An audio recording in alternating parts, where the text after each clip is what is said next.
My name now is Elena Ward, and for the longest time I truly believed I lived a stable, safe, almost perfect life. At least until that Tuesday morning, when everything collapsed in a way so brutal I can still feel the shock today.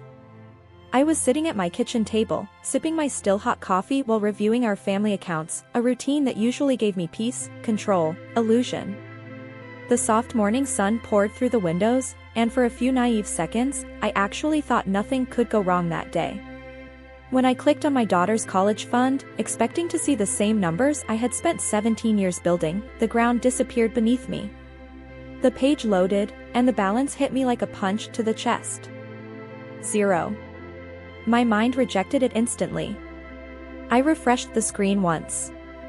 Twice. 3 times. The number stayed there, cold and cruel, staring back at me as if mocking my trust. My hands shook so hard I almost dropped the cup. 17 years of relentless effort.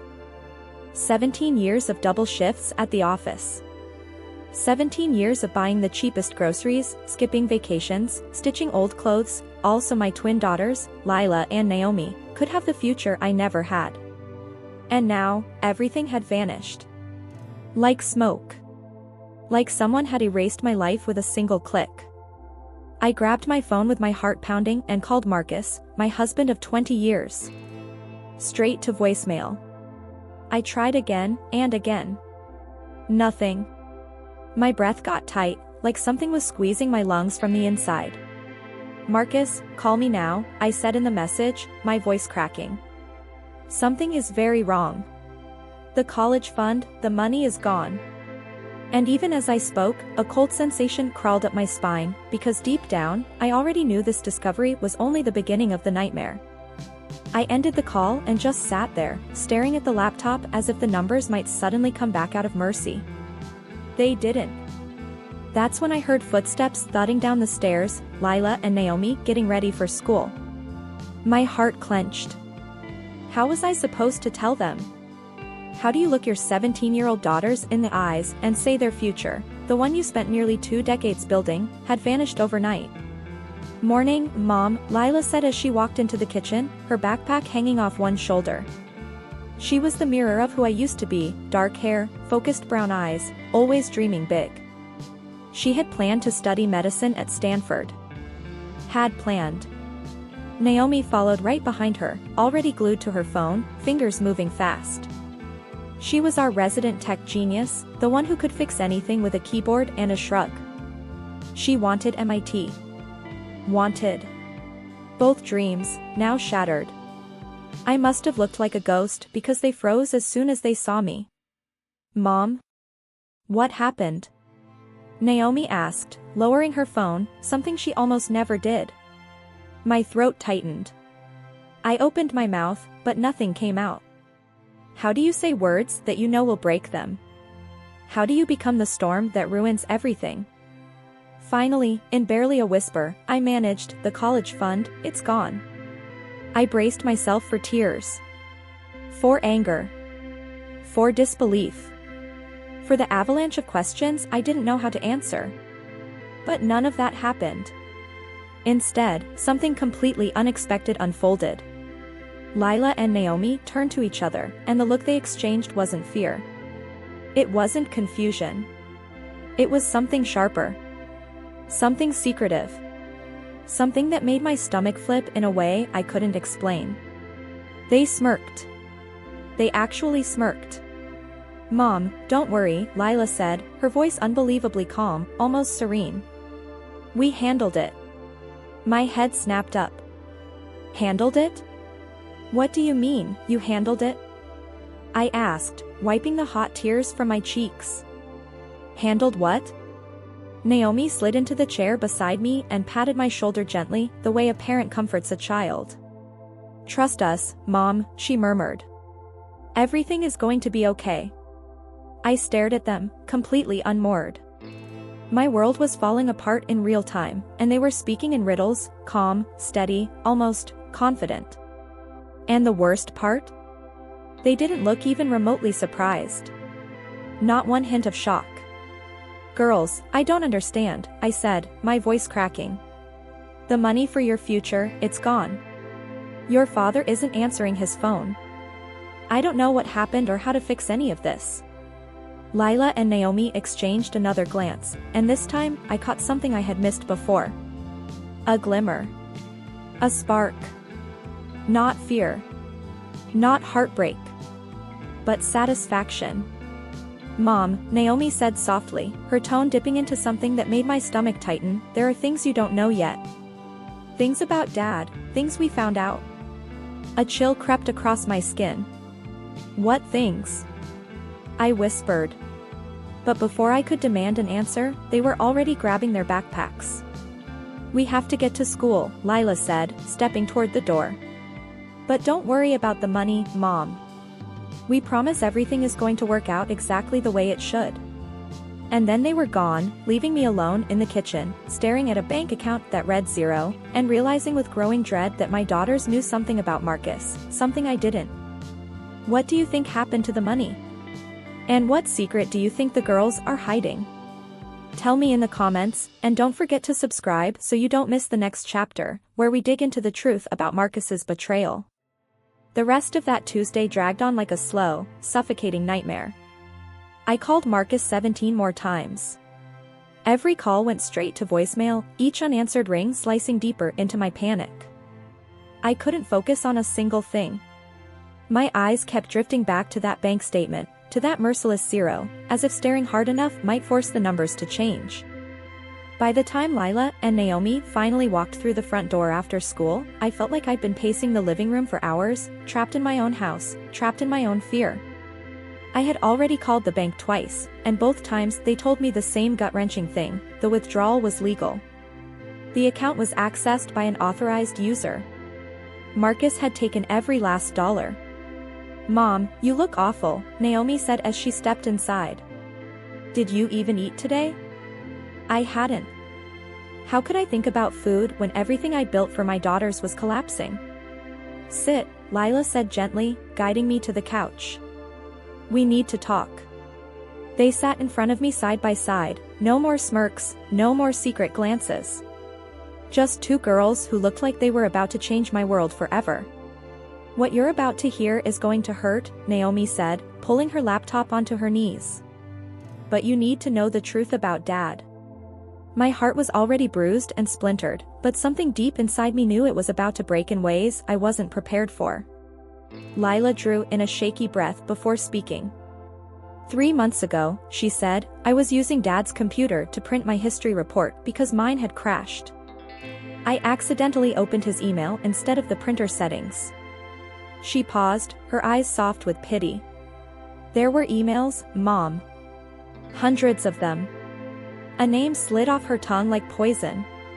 Jessica Martin.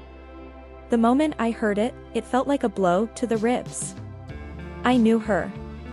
The bright, charming project manager at Marcus's firm. Young.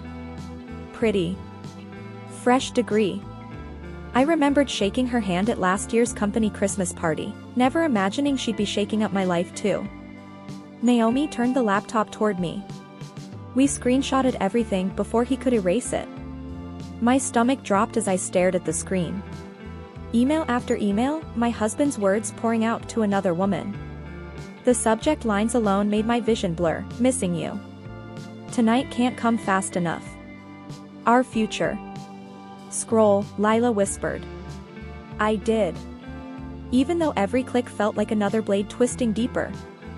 8 months. 8 months of my husband confessing his love to someone else. 8 months of secret dates, secret trips, secret promises. 8 months of planning a new life, while I was killing myself with overtime to pay for our daughter's future. 8 months of betrayal disguised as marriage. But the worst blow wasn't the affair. It wasn't even the lies. It was the email Naomi pointed to, one dated 5 days ago. Read it, she said quietly. My hands trembled so violently I could barely steady the screen. I forced the words out, my voice cracking. Jessica, I transferred the money today. All of it, $180,000 from the college fund, plus another $50,000 from our savings. It's in the account we opened together. We can start our new life in Florida as soon as I tell Elena. I can't wait to marry you and start fresh. The girls will understand eventually. I stopped breathing. The room spun. It wasn't just infidelity, it was theft. He hadn't only destroyed our marriage. He had stolen our daughter's entire future to bankroll his fantasy life with another woman. There's more, Lila whispered, almost apologetically. He's been planning this for months. He already put a deposit on a house in Tampa. He's been transferring smaller amounts for weeks so you wouldn't notice. I lifted my eyes to them through tears that wouldn't stop. How long have you known? 3 months, Naomi said, guilt flickering across her face. We were trying to figure out the right move. We didn't want to break your heart, but we also couldn't let him destroy our family and walk away with everything. My voice came out faint, almost childlike. So, what did you do? The twins exchanged a look, and for the first time since this nightmare began, their smiles returned. Not smug. Not cruel. But sharp. Powerful. Unshakably confident. We fought back, Lila said. Naomi clicked onto another screen, one that made the hairs on my arms rise. A screen that whispered, they hadn't just uncovered Marcus's secret. They had turned it into ammunition. Remember how I've been studying cybersecurity and digital forensics in my computer science classes? Naomi asked, lifting her chin with a quiet confidence that startled me. I nodded, still unsure where any of this was leading. Well, I documented everything. Every email. Every transfer. Every lie. I built a digital trail that proves Dad committed fraud, theft, and adultery. She paused, letting the weight of her words settle. But more importantly, her voice dropped into a slow, dramatic whisper. I found the joint account. Their account. The one where he dumped our money. My pulse kicked into a sprint. Naomi's eyes sparkled with a dangerous kind of brilliance. And let's just say, she added, a grin spreading across her face, that Jessica Martin is about to have a very bad day when she tries to access it. Lila leaned in, her expression fierce in a way I'd never seen on her before. Mom, she said softly, Dad thinks he's clever. He thinks he's untouchable. She shook her head slowly, a small smile tugging at the corner of her mouth. But he forgot one very important thing. My throat tightened. What? He raised 2 daughters who are smarter than he is, Lila said. And we don't let anyone tear our family apart. For the first time in 24 hours, something inside me shifted, a spark pushing through the fog of grief. Pride. Fierce, overwhelming pride. My daughters had uncovered their father's betrayal piece by piece, and instead of breaking, they had risen. Fought. Protected me. Protected each other. The same girls I'd spent my whole life trying to shield had been shielding me. What happens now? I whispered, needing to know everything, every secret, every step, every piece of this invisible war they'd been fighting for 3 long months while I lived blind to the destruction happening right under my roof. Both girls exchanged a look, their smiles identical, sharp, confident, unshakably sure. Now, Naomi said, her voice steady, we show Marcus that the Ward women don't go down without a fight. Start from the beginning, I said, pulling my legs up onto the couch as if bracing myself for impact. Tell me exactly how this all started. Lila and Naomi exchanged a long, loaded look, the kind siblings share when they're about to uncover a secret that's been burning a hole in their pockets for months. It was a Sunday afternoon in February, Lila began. Remember when my laptop crashed right before my history paper was due? I nodded instantly. That weekend had been chaos as tears, panic, late-night textbooks scattered everywhere. Dad offered to let me use his computer, she continued. He said he was heading out to run errands, so I'd have the office to myself. Her expression darkened. But he forgot to log out of his email. Naomi picked up where her sister left off. When Lila called me upstairs to help format her paper, we both saw it. An email notification popped up from someone named Jessica. Her voice sharpened. The preview said, I can't stop thinking about last night, my love. My stomach twisted violently. Last night. The same night I had lain in bed, half asleep, believing Marcus was working late again, exhausted but trusting. Blind. At first, we thought it had to be a mistake, Lila said quietly. Like maybe it was spam. Or somebody emailed the wrong person. But then, Naomi added, I said we should check his sent folder. She winced. I know it was wrong to snoop. I know. But something felt wrong. Dad had been acting strange for weeks. Always on his phone. Always working late. Always finding excuses to leave. I swallowed hard. Back in February, I noticed the distance, the coldness, the sudden secrecy. I chalked it up to work stress, like I always did. I never imagined the truth was so much uglier, and unfolding right under my nose. Naomi leaned forward, her voice barely above a whisper. That's when we saw the first email he sent her. The one that changed everything. He'd been complaining about difficult clients and long hours. I had actually felt sorry for him. What did you find in his sent folder? I asked, though I wasn't sure I wanted to know. Everything, Lila said simply. Months of emails, pictures they sent each other, plans they were making. And Mom, she hesitated. What? He was telling her things about us. About you. Private things he had no right to share. Naomi pulled up a file on her laptop. He told her you were boring and predictable. He said you'd let yourself go after having kids. He complained that you worked too much and didn't pay enough attention to him. Each word felt like a slap. 20 years of marriage, and this was how my husband described me to his mistress. But the worst part, Lila said, was when we found the emails about money. Show me, I said, even though I dreaded seeing it. Naomi scrolled through the files. Here. This one from March 15th. I read the email, and my blood turned to ice. Jessica, I've been thinking about our conversation. You're right that we need a substantial amount to start fresh. I have access to about $230,000 between the college fund and our savings. Elena never checks the accounts closely. I can transfer it gradually so she won't notice until it's too late. By summer, we'll have everything we need to disappear. He was planning this for months, I whispered. Gets worse, Naomi said grimly. Look at this one from April. The next email made me feel sick. The girls will be fine. They're smart enough to get scholarships, and Elena can take out loans if needed. Our happiness matters more than their college plans.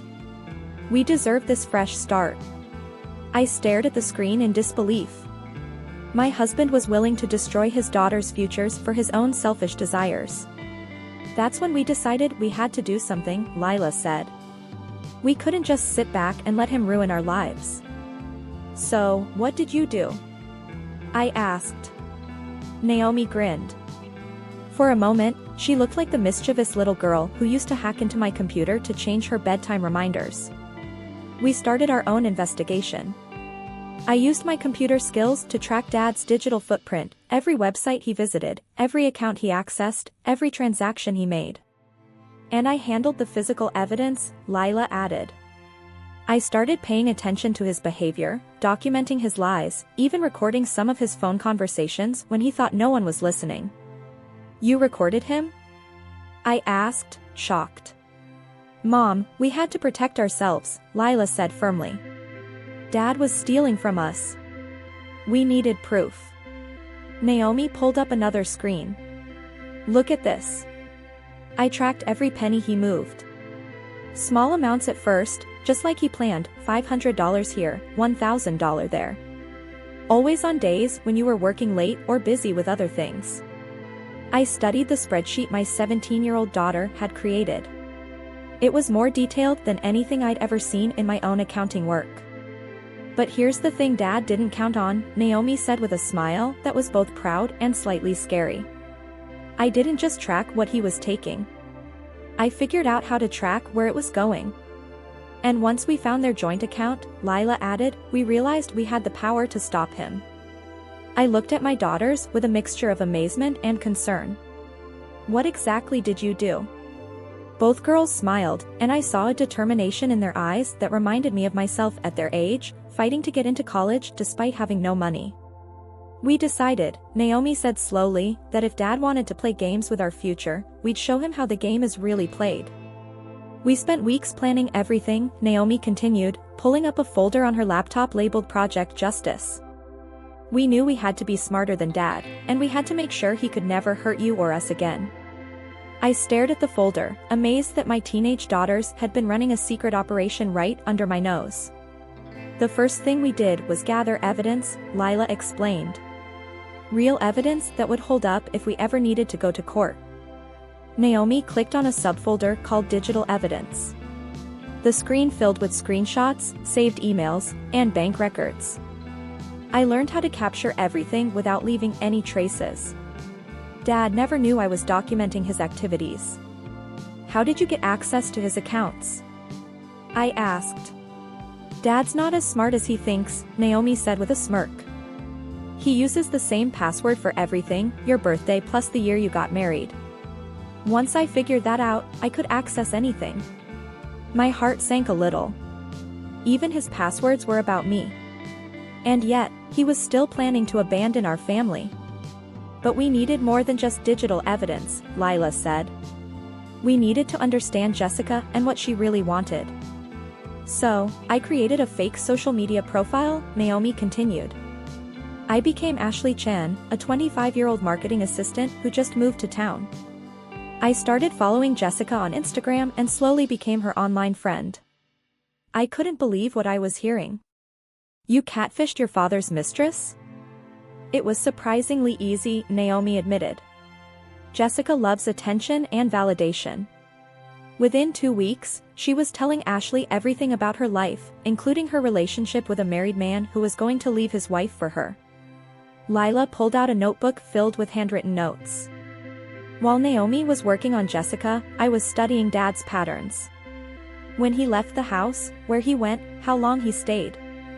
I even followed him a few times. You followed him? I gasped. That was dangerous. I was careful, Lila assured me. I just needed to confirm what we suspected. And I was right. Every Tuesday and Thursday, he went to Jessica's apartment instead of working late like he told you. Naomi turned her laptop screen toward me again. But here's where it gets interesting. Through my conversations with Jessica, I learned something Dad doesn't know. What? I asked. Jessica has another boyfriend, both girls said in unison. My mouth fell open. What? His name is Richard Blackwood, Naomi explained. He's a wealthy businessman who owns several restaurants downtown. Jessica has been dating him for 4 months, even while she's been with Dad. She's playing them both, Lila added. She told Ashley that she's planning to take Dad's money and then disappear with Richard to start a restaurant in California. I felt dizzy. So she never intended to actually be with your father? Nope, Naomi said cheerfully. She just wanted his money.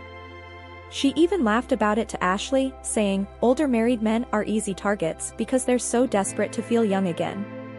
The betrayal was so deep, so layered, that I almost felt sorry for Marcus. Almost. But we weren't done gathering information, Lila said. We needed to know exactly when Dad planned to make his move. So, I hacked into his calendar and email drafts, Naomi said casually, as if hacking was something normal teenagers did every day. You hacked his calendar? Mom, it's really not that hard when someone uses the same password for everything, Naomi explained patiently. I found a draft email he'd been working on for weeks, his resignation letter from the construction company. Lila leaned forward. He was planning to quit his job this Friday, tell you about the divorce on Saturday, and be gone by Sunday morning. This weekend, I whispered. This weekend, both girls confirmed. I felt like I was going to be sick. In just 4 days, my husband was planning to destroy our family and disappear with our life savings. But here's the beautiful part, Naomi said, her eyes sparkling with mischief. We decided to beat him to it. What do you mean? I asked, my voice trembling. We mean, Lila said, with a smile that was both sweet and terrifying, that Dad's plan is about to backfire in the most spectacular way possible. Naomi pulled up one final screen.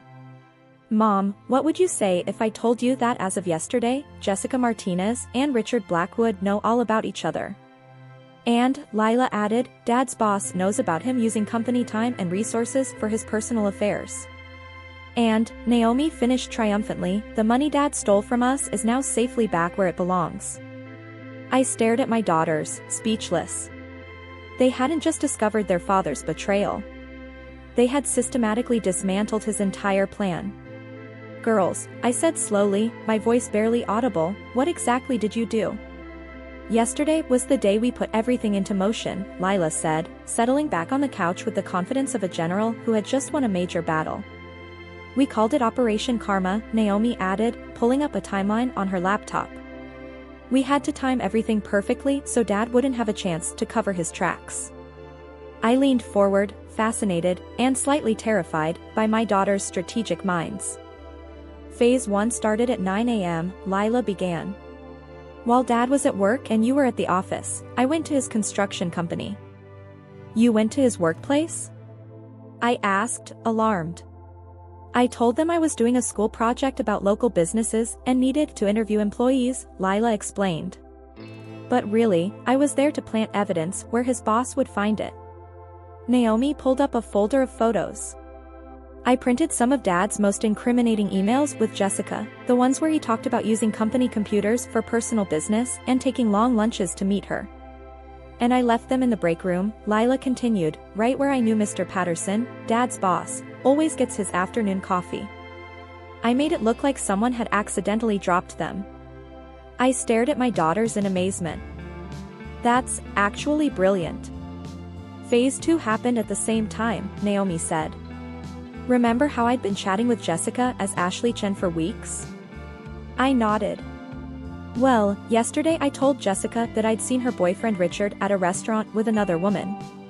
I sent her photos I found on Richard's social media, pictures of him with his business partner, but I made it sound like he was cheating. Why would you do that? I asked, confused. Because I knew Jessica would get jealous and confront Richard, Naomi explained. And when she did, she'd probably mention her backup plan with the married man who was giving her money, Lila grinned. Which is exactly what happened. Richard got suspicious and started asking questions about this married man Jessica had been seeing.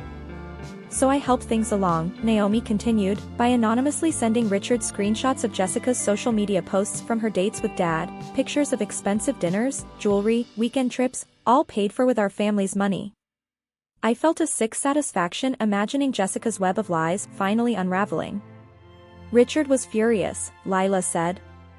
He confronted Jessica at her office yesterday afternoon. There was a huge scene in front of all her coworkers. He called her a gold digger and a cheater, then stormed out.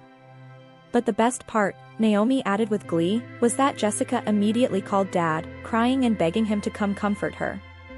And Marcus left work early to go to her apartment, Lila finished.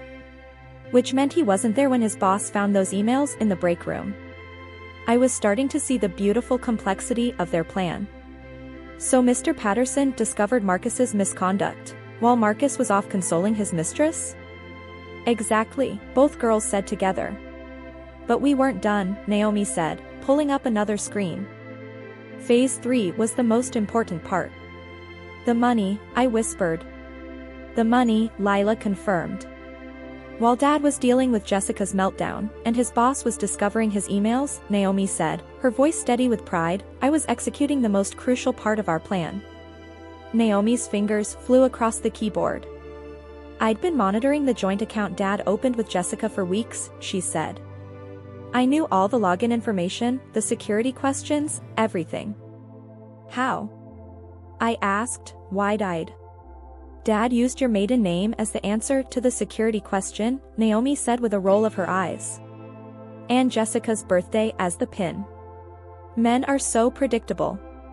At exactly 3:47 p.m. yesterday, Lila said, checking her notes, while Dad was comforting Jessica and his boss was calling an emergency meeting about employee misconduct, Naomi transferred every penny from their joint account back to our family accounts. Mom, you've been using the same password since I was 12, Naomi said gently. And technically, Lila added, as your daughters, we're authorized users on the college fund account anyway. I realized my daughters had thought of everything. They'd systematically destroyed Marcus's plan while protecting our family's future. So, right now, I said slowly, Marcus thinks he's about to start a new life with Jessica, and our money. But actually, Lila said with a smile, his boss is preparing to fire him, his mistress is furious about her other boyfriend dumping her, and the money he stole has mysteriously vanished. And he has no idea any of this is connected, Naomi added cheerfully. I looked at my daughters with a mixture of pride and concern. What happens when he finds out? Both girls exchanged a look that made my stomach flutter with anticipation. That, Lila said, is when the real fun begins. I didn't have to wait long to see the results of my daughter's masterpiece. At 11:47 p.m. that same night, our front door slammed open with such force it shook the entire house. Elena. Marcus's voice boomed through the hallway, filled with a rage I'd never heard before. Where is my money?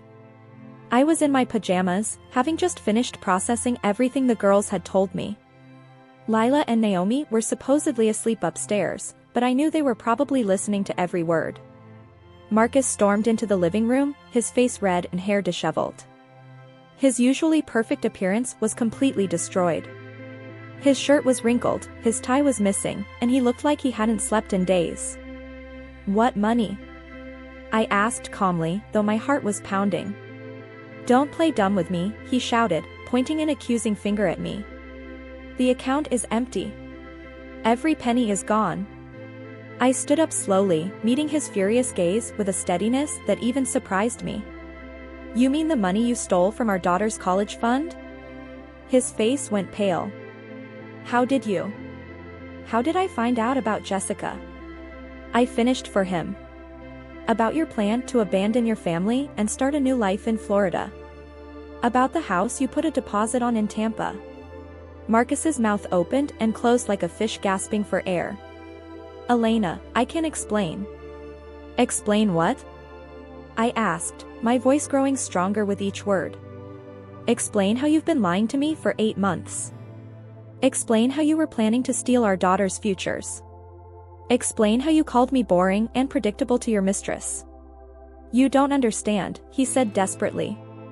Jessica and I, we have something special, something real. You and I, we've been living like roommates for years. The audacity of his words hit me like a physical blow. So, you decided to solve that problem by stealing from our children? The girls are smart, he said, his voice taking on a pleading tone. They'll get scholarships. They don't need that money as much as Jessica, and I need a fresh start. I stared at this man I'd been married to for 20 years. And I realized I didn't recognize him at all. Where have you been tonight, Marcus? I asked, my voice cold. His face crumpled. Everything's falling apart, Elena. Mr. Patterson fired me today. He said I was using company resources for personal business and that I was a liability to the company. And Jessica? I asked, though I already knew the answer. She won't return my calls, he admitted, slumping into a chair. Her boyfriend found out about us and caused a scene at her office. She's blaming me for ruining her life. I almost felt sorry for him. Almost. So, let me get this straight, I said, crossing my arms. You lost your job. Your mistress dumped you. And now you've come crawling back home expecting sympathy? I made mistakes, he said, looking up at me with desperate eyes. But we can work through this. We can go to counseling. I'll make it up to you and the girls. With what money? I asked pointedly. You stole everything we had. That's what I'm trying to tell you, he exploded, jumping back to his feet. The money is gone. Someone emptied the account Jessica and I opened. All of it, $230,000, just vanished. I tilted my head, pretending to be confused. That's terrible. Have you called the police? I asked. I can't call the police, he shouted. The money it was stolen? From your family, I suggested helpfully. Marcus's face went through a series of expressions as he realized the trap he'd walked into. He couldn't report the money stolen without admitting he had stolen it first. Elena, please, he begged. I know you took it. Just give it back and we can figure this out. I didn't take anything, I said honestly. I've been at work all day and only found out about your affair this afternoon. Then who? He started to ask, then stopped. His eyes widened as they darted toward the staircase. The girls, he whispered. At that exact moment, Lila and Naomi appeared at the top of the stairs in their pajamas, looking like innocent teenagers who'd been awakened by the shouting. Dad, Lila called down sweetly. Is everything okay? You're being really loud. What's wrong?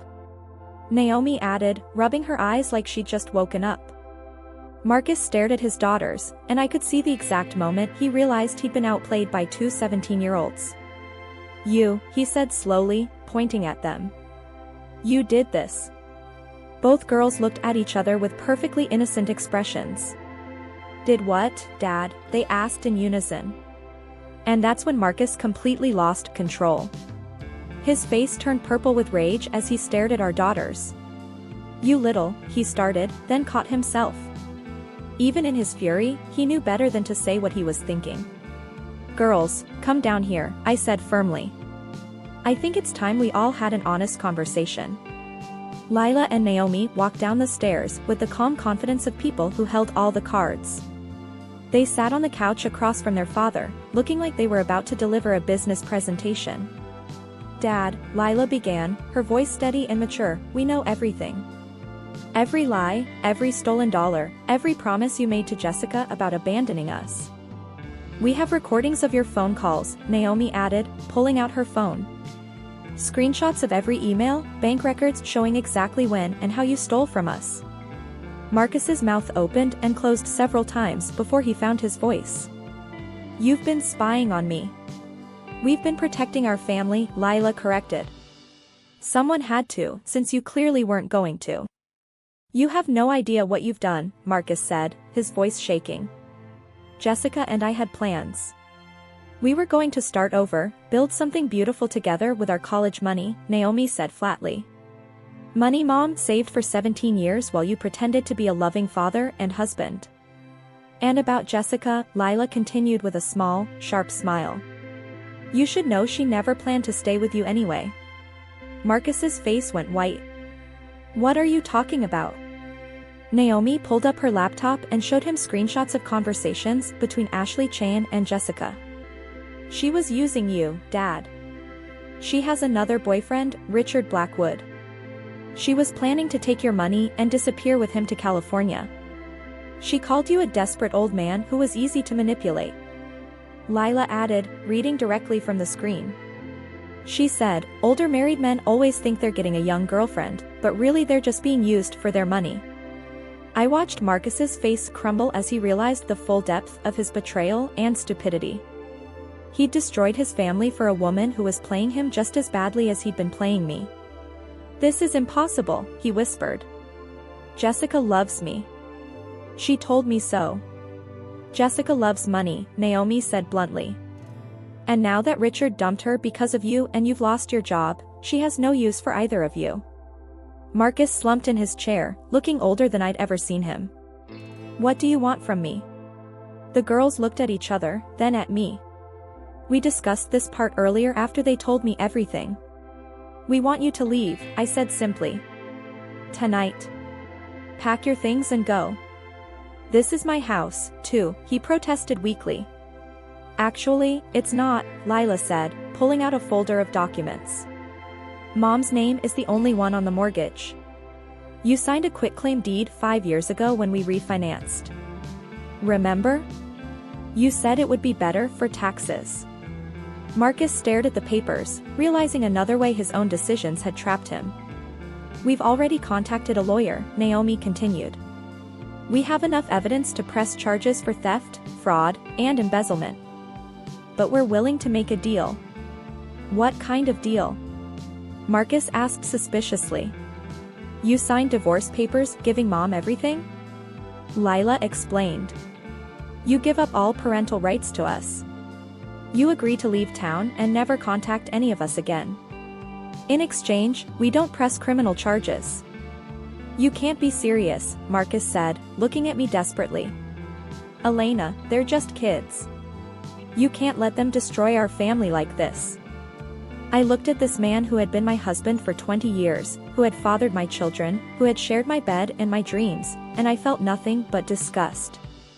"You destroyed our family the moment you decided Jessica was worth more than your daughter's futures," I said quietly. "The girls didn't destroy anything. They saved what was left." Marcus sat in silence for a long moment, then slowly nodded. "Fine, I'll sign your papers, but don't expect me to disappear forever. Those are my daughters, too." "Actually," Naomi said with a sweet smile, "we're hoping you will disappear forever. Because if you ever try to contact us again, we'll release everything. The recordings, the emails, the evidence of your theft. We'll make sure everyone in this town knows exactly what kind of man you really are." Marcus looked at each of us in turn, seeing no sympathy anywhere. He'd gambled everything on a woman who was using him, and he'd lost. "I'll pack tonight," he said finally, standing up slowly. "I'll be gone by morning." As he walked toward the stairs, Lila called after him. "Dad, next time you want to steal from your family, maybe don't use the same password for everything." The front door closed behind Marcus at 6:23 a.m. I watched from the kitchen window as he loaded his car with the few belongings we'd allowed him to take. He glanced back at the house one last time, but I didn't give him the satisfaction of a wave. 3 months later, the divorce was finalized. The college fund was fully restored and growing steadily, and my daughter's futures were finally secure. Lila earned a spot at Stanford with a partial scholarship, while Naomi's brilliance in computer science landed her a full ride to MIT. Marcus never reached out again, and I sometimes wondered if he ever realized that Jessica had ended up in California with Richard, taking the money he'd stolen for herself. My daughters, however, turned their intelligence and courage into something incredible. They started a blog called Teen Justice, sharing their story and teaching other young people how to protect themselves from betrayal and manipulation. They've already helped dozens of teens stand up to adults who tried to take advantage of them, proving that age doesn't determine strength or courage. I couldn't be prouder. These girls had taught me that the ones who love you most are often the ones willing to fight the hardest to protect you. Sometimes justice comes from the most unexpected places. And in our case, it came from 2 unstoppable young women who refused to let a selfish man destroy their family. If you loved this story and want to see more shocking tales of betrayal, revenge, and smart, unstoppable heroes, like this video, drop a comment with your thoughts, and subscribe for the next chapter. You won't want to miss what happens next.